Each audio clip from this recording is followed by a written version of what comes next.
Welcome to our channel Achievers Edu Corner. आज के इस वीडियो में हम लोग बात करेंगे ऑप्शनल को लेके, ठीक है, and optional for BPSC. Video को शुरू करने से पहले मैं एक बात बहुत अच्छे से आप लोगों को क्लियर कर देना चाहती हूँ कि इस वीडियो के through, because my optional is history, मेरा हिस्ट्री ऑप्शनल रहा है, तो कहीं से भी मैं आपको ये नहीं बोलने जा रही हूँ कि आप हिस्ट्री लो ऑप्शनल के तौर पे या फिर हिस्ट्री आपको लेना चाहिए। ये इस तरीके का वीडियो नहीं है। यहाँ पे बस मैं आपको स्ट्रैटेजी बताऊंगी, ये बस इसलिए है। You choose your optional as per your choice, as per your interest and as per your knowledge, ठीक है। बिकॉज ये जो वीडियो है उसको स्टार्ट करने से पहले एक छोटा सा इंसिडेंस मैं आपके साथ शेयर करना चाहती हूँ कि जब मैंने फर्स्ट अटेम्प्ट दिया था बीपीएससी का, उस समय मैंने सोचा कि एंथ्रोपोलॉजी को मैं अपना ऑप्शनल बनाऊंगी, ठीक है। मैंने एंथ्रोपोलॉजी पढ़ना स्टार्ट किया। फर्स्ट पेपर मैंने कवर कर लिया, थर्ड पेपर मैंने कवर कर लिया, एंड जो बीच का पेपर था that was totally human evolution, वो पूरा ह्यूमन इवोल्यूशन था। एंड जब मैंने वो पढ़ना स्टार्ट किया मेरे समझ में बिल्कुल भी नहीं आ रहा था। और ऑप्शनल एक ऐसा सब्जेक्ट है जिसको आप रट के नहीं कर सकते हो, या फिर मेंस का कोई भी सब्जेक्ट आप रट के नहीं कर सकते हो। फिर मैंने सोचा कि why I am changing my optional, क्यों मैं चेंज कर रही हूँ। और जबकि हिस्ट्री से मैंने नेट क्वालिफाई ऑलरेडी कर रखा था उस समय तक, तो मुझे ऐसा लगा कि शायद ये सारा कुछ जो मिथ है या फिर जो भी है कि हिस्ट्री में मार्क्स नहीं आता है, उस सब्जेक्ट में मार्क्स नहीं आता है, उस सब्जेक्ट का मार्क्स अच्छा आता है, तो ये सारे चीजों को मुझे छोड़ देना चाहिए and I should choose the subject as per my choice. And then वहां से मैंने हिस्ट्री को ही अपना ऑप्शनल रखा हर एक अटेम्प्ट में, ठीक है। तो अगर हम लोग बात करें हिस्ट्री के लिए, तो एज यू नो कि ऑप्शनल जो हमारा होता है वो 300 मार्क्स का होता है। यहाँ पे आपको 6 क्वेश्चंस अटेम्प्ट करने होते हैं, ठीक है। तो हिस्ट्री में क्या कुछ कैसे होता है ये आप देख लो। यहाँ पे आपको 2 सेक्शंस होंगे, 2 पार्ट्स होंगे, ठीक है। अगर फर्स्ट पार्ट की बात करें तो दैट इज एंशिएंट यानी कि प्राचीन भारत, एंड मेडिवल, ठीक है, यानी कि मध्यकालीन भारत, ठीक है। यहां पे क्या होगा, इस सेक्शन में आपको 3 क्वेश्चंस दिए होंगे एंड इस सेक्शन में भी आपको 3 क्वेश्चंस दिए होंगे। आपको करना क्या है कि because this is first part of your question, first part, then of second part, यहां पे आपका मॉडर्न हिस्ट्री होगा एंड वर्ल्ड हिस्ट्री होगा, ठीक है, मॉडर्न एंड वर्ल्ड। यहां पे भी इस सेक्शन से आपका 3 क्वेश्चंस इस सेक्शन में दिए होंगे और यहां पे भी 3 क्वेश्चंस दिए होंगे। तो ये आपका था फर्स्ट पार्ट, ये आपका है सेकेंड पार्ट। आपको करना क्या है कि हर एक पार्ट से आपको 3 क्वेश्चंस सॉल्व करने हैं, means 3 from this and 3 from this. लेकिन आप ऐसा नहीं कर सकते हो कि आप किसी भी एक सेक्शन से, लाइक एंशिएंट से ही आपने तीनों क्वेश्चंस सॉल्व कर दिया as 3 questions were given there, वहां पे दिए हुए थे या फिर दिए हुए होते हैं। तो आपको ऐसा नहीं करना है। आप किसी भी एक पार्ट से 2 क्वेश्चंस लोगे और किसी भी एक से 1 लोगे। जैसे अगर आप यहां से 2 ले रहे हो तो फिर मध्यकालीन भारत से 1 लोगे, अगर आप मध्यकालीन से 2 ले रहे हो तो आप एंशिएंट से, प्राचीन से 1 लोगे, ठीक है। तो you will do like this. यहाँ पे भी सेम थिंग है, आप किसी भी पार्ट से 2 क्वेश्चन लोगे और किसी भी एक पार्ट से 1 क्वेश्चन लोगे, ठीक है। चाहे इससे 2 इससे 1 या फिर इससे 2 इससे 1, ठीक है, आप ऐसा करोगे। यहाँ पे एक क्वेश्चन जो होता है उसके लिए आपको 50 मार्क्स इसका वेटेज होता है, ठीक है। 50 मार्क्स दिए जाते हैं, means as per your answer कि आपको कितना मार्क्स मिलता है, मैक्सिमम मार्क्स इज 50। तो यहाँ पे अब हम लोग बात करें कि किस तरीके से इसको कवर करना है, because as you know I accept this कि हिस्ट्री का सिलेबस थोड़ा वास्ट है in the comparison of other subjects. लेकिन अगर आप अच्छे से इसको तैयार करते हो तो एक काफी अच्छा आपका वी कैन से तैयारी आपका काफी अच्छा हो जाएगा, ठीक है। बिकॉज हिस्ट्री हम लोग स्टार्टिंग से पढ़ते आ रहे हैं, तो वो जो प्रिपरेशन का लेवल है उसमें इंटरेस्ट मीन्स इंटरेस्ट भी उसमें ऐड हो जाता है, प्लस आपका लेवल काफी धीरे धीरे अच्छा होता जाता है, ठीक है। तो यहाँ पे अगर प्रिपरेशन की बात की जाए तो देखो, आपको मैं एक बात बताती हूँ, यहाँ पे बहुत सारे ऐसे स्टूडेंट्स होते हैं जो कि कुछ कोचिंग्स को ज्वाइन करते हैं, कुछ लोग सेल्फ स्टडी करते हैं। मैंने अपने कुछ फ्रेंड्स को देखा है, उन्होंने कोचिंग ज्वाइन किया फॉर हिस्ट्री ऑप्शनल। ठीक है, हुआ क्या, मैं किसी कोचिंग वाले को क्रिटिसाइज नहीं कर रही हूँ। If any one is thinking like this, first I apologize, ठीक है, और उसके बाद मैं बोलना स्टार्ट करती हूँ। तो हुआ क्या वहां कि उन्होंने कुछ क्वेश्चंस गेस किए, कुछ टॉपिक्स को गेस किए, और उन गेस टॉपिक्स पे उन्होंने तैयारी करवाया। अब मुझे ऐसा लगता है कि जो गेस टॉपिक है, बाय लक अगर वे सारे क्वेश्चंस आपके एग्जाम में आ गए, देन बहुत अच्छा, आपका प्रिपरेशन का लेवल बहुत अच्छा था। अगर ये गेस क्वेश्चंस नहीं आते हैं, then what you will do in examination hall, who is going to help you. तो यहाँ पे आपको करना क्या होता है कि whatever you are doing, जो भी आपका ऑप्शनल है, यहाँ पे तो हम लोग हिस्ट्री की ही बात कर रहे हैं, तो उसको आप अच्छे से ओवरऑल पढ़ो। बीपीएससी ने सिलेबस दिया है, आप सिलेबस को एक बार अच्छे से देख लो। हालांकि उसमें सारे टॉपिक्स ही डाले गए हैं, स्पेशली अगर हम लोग इंडियन हिस्ट्री की बात करें, सारे टॉपिक्स हैं वहां पे।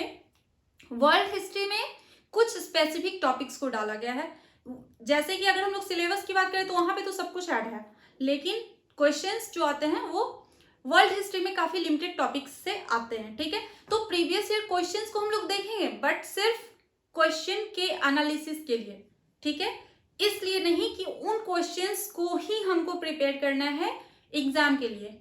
ओके, जैसे मैं एक एग्जांपल देती हूँ, यहाँ पे मैंने 65th का क्वेश्चन लिया है, जस्ट टू शो यू कि आप देखो, अगर सिंपली जो क्वेश्चंस प्रीवियस ईयर में पूछे गए हैं अगर वो रिपीट किया जाता है देन वेरी गुड, लेकिन अगर क्वेश्चन का नेचर चेंज कर दिया जाए तो वहां पे अगर आप ओवरऑल अच्छे से पढ़े रहोगे फिर ही आप आंसर कर पाओगे। ठीक है, जैसे एक क्वेश्चन था, कलिंग युद्ध अशोक के जीवन का वर्तन बिंदु सिद्ध हुआ, मीन्स टर्निंग पॉइंट, और इसके अनेक दूरगामी परिणाम निकले जिनका भारतीय इतिहास पर महत्वपूर्ण प्रभाव पड़ा, विवेचना कीजिए। अब आप देखो, जो लोग गेस क्वेश्चन से प्रिपेयर करते हैं वो क्या करते हैं, अशोक कदम, मौर्यकालीन राज व्यवस्था, मौर्य काल में सामाजिक व्यवस्था। ठीक है, अब जो ये क्वेश्चन है इसको आंसर करने के लिए जब तक इंसान टोटली अच्छे से पढ़ा नहीं होगा, what they will answer, what they will write. एक और क्वेश्चन मैं यहाँ पे पढ़ती हूँ कि यहाँ पे है, मध्यकालीन भारतीय समाज में संघर्ष एवं समन्वय की नीति हर क्षेत्र में देखी गई, जिसके परिणाम स्वरूप एक नई मिश्रित संस्कृति का जन्म हुआ। इस कथन की सत्यता की व्याख्या कीजिए। आप एक बात बताओ, अगर आप टॉपिक वाइज प्रिपेयर कर रहे हो, अकबर मैंने प्रिपेयर कर लिया है, मैंने औरंगजेब की के धार्मिक नीति को देख लिया, धार्मिक कट्टरता को देख लिया है, मेरा जो भी इंपॉर्टेंट टॉपिक है उसको मैंने इस तरीके से कवर कर लिया, मेरा हो गया प्रिपरेशन। अब आप बताओ कि ओवरऑल अगर आप पूरे मेडिएवल सोसाइटी को, चाहे वो सल्तनत कालीन हो और या फिर मुगल कालीन हो, अगर आप अच्छे से नहीं पढ़ रखे होगे तो आप कहाँ से इस क्वेश्चन का आंसर दे पाओगे। और अगर आप एक बार अगर आपको टाइम मिले तो आप 65th के हिस्ट्री ऑप्शनल के क्वेश्चन को जाके देखो, आपको ऐसा लगेगा कि अगर आप अच्छे से आपने नहीं पढ़ा है सब्जेक्ट को तो आप शायद ही एक दो क्वेश्चन हो जिसका आप जानते हो कि how to answer, otherwise it is too tough to answer the questions. ठीक है, तो क्वेश्चन की बात तो हमने कर ली, अब हम लोग बात करें कि प्रिपरेशन करना कैसे है। एक एक सेक्शन को हम लोग देखते हैं। ठीक है, यहां पे हम लोग एंशिएंट की पहले बात कर लें। अगर हम लोग एंशिएंट की बात करते हैं तो क्या है कि आप लोगों ने एनसीईआरटी तो पढ़ रखा है, बट आप ये भी जानते हो कि एनसीईआरटी से आपका ऑप्शनल किसी भी हालत में कवर नहीं होने जा रहा है, किसी भी तरीके से ये कवर नहीं होगा एनसीईआरटी से। NCERT is only giving you a basic knowledge about the subject. ठीक है, यहाँ पे आपको 50 मार्क्स के लिए आंसर लिखना है, मीन्स एटलीस्ट आपको इतना तो लिखना ही है कि ताकि एक अच्छा लेंथ हो आंसर का, और नॉट ओनली लेंथ, क्वालिटी भी वहां पे मैटर करता है। तो यहाँ पे आप एंशिएंट के लिए मैं आपको सजेस्ट करूंगी डीएन झा सर की बुक। ठीक है, लेकिन क्या है, जब इनिशियली मैंने पढ़ना स्टार्ट किया था, ग्रेजुएशन पार्ट 1 के बारे में मैं बात कर रही हूँ, इन 12। तो उस समय मैंने DN झा सर की बुक लिया था, ठीक है, क्योंकि पार्ट 1 में एंशिएंट हिस्ट्री पढ़ना होता है। उसका लैंग्वेज मुझे काफ़ी कॉम्प्लेक्स लगा। फिर मैंने सोचा कि उस समय तो किसी तरीके से पूरा हो गया, तो जब मैंने प्रिपरेशन स्टार्ट किया तो मैंने KP श्रीवास्तव सर के बुक को पढ़ा, ठीक है। तो KP श्रीवास्तव सर की जो बुक है उसका लैंग्वेज काफ़ी अच्छा है और काफ़ी सिंपल है। आप अगर वो पढ़ते हो तो आपको बहुत अच्छे से समझ में आ जाएगा। अगर बुक की बात की जाए तो ये आपका DN झा सर का बुक है। एक और बात मैं आपको क्लियर कर देती हूँ, मैं किसी भी बुक का या पब्लिकेशन का किसी तरीके का कोई ऐड नहीं कर रही हूँ। What I did that I am telling you, ठीक है। तो ये DN झा सर की बुक, आप कवर को देख के प्लीज कंफ्यूज मत होना, क्योंकि ये ऑलमोस्ट 11-12 साल पुराना जो बुक है, तो कवर में भी चेंज्ड, ठीक है। इसके अलावा अगर KC श्रीवास्तव सर की बात की जाए बुक की, तो ये बुक है। आप इसके मोटाई को देख के बिल्कुल भी मत घबराना। आप अगर एक बार पढ़ना स्टार्ट करोगे तो काफ़ी इंटरेस्टिंग बुक है ये, ठीक है। तो ये आपका हो गया। अब हम लोग बात करें मेडिवल की, ठीक है, या फिर मध्यकालीन भारत की। तो इसमें मैं आपको सजेस्ट करूंगी सतीश चंद्रा सर की बुक, ठीक है। सतीश चंद्रा सर की बुक अगर आपके पास नहीं है या फिर उसका लैंग्वेज अगर आपको कॉम्प्लेक्स लगता है, हार्ड लगता है, तो आप हरीश चंद्र वर्मा सर के बुक को ले सकते हो, ठीक है। HC वर्मा सर की जो बुक आती है वो भी 2 पार्ट्स में वो आता है बुक, ठीक है। अगर बुक दिखाने की बात हो तो जस्ट अ मिनट, ये आपका उसका फर्स्ट पार्ट है and this is part 2 of that book, ठीक है। This is part 1 and this is part 2। एक और चीज फिर से मैं बोल रही हूँ कि कवर में भी डिफरेंट, क्योंकि ये सारे जो बुक्स हैं वो काफ़ी पुराने हैं। ये मैंने अपने ग्रेजुएशन के टाइम में लिया था, 2012-13 की बात मैं कर रही हूँ। तो तब से अभी क्या कुछ चेंज हुआ है वो आप देख लो, ठीक है। इसके अलावा अगर HC वर्मा सर के बुक की बात की जाए तो आई एक्सेप्ट कि ये थोड़ा बड़ा है, इसको कवर करना थोड़ा टाइम टेकिंग है। तो अगर आप शॉर्टली कुछ करना चाहते हो तो यहाँ पे इम्तियाज अहमद सर की जो बुक है that will be beneficial for you, क्योंकि इम्तियाज अहमद सर की जो बुक है वो काफ़ी